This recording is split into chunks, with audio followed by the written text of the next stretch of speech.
A couple of weeks ago, I wrote this.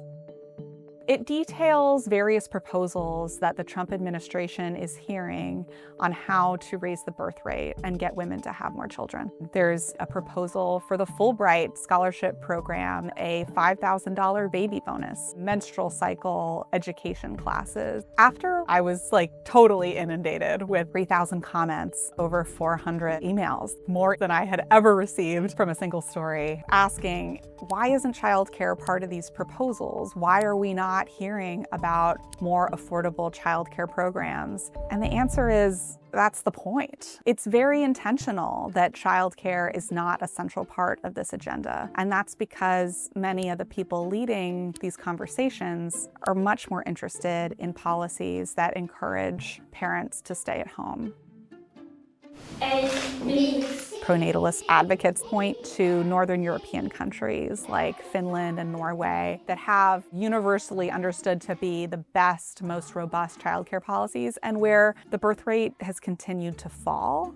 So they would say, this really doesn't help. But I think another important piece of this is that, particularly for many Christian conservatives, this is not just about the number of babies. This is about creating more of what they would call the traditional family. What you hear in these conversations almost always is a discussion about a parent spending more time at home. But in reality, the data shows us that if there is a stay-at-home parent, it's the mom.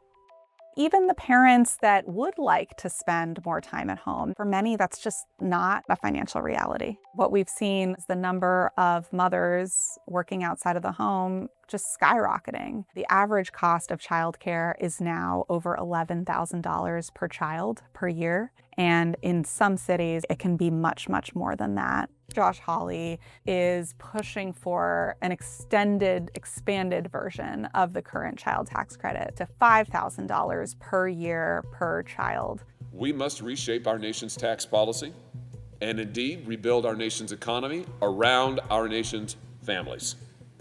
And the surest way to do that is to reform and expand the child tax credit. I think what's at stake here is the economic future of the American family. We hear a lot from both sides about the need to support that family. But, Republicans and Democrats right now, at least, have very different proposals for how to get there.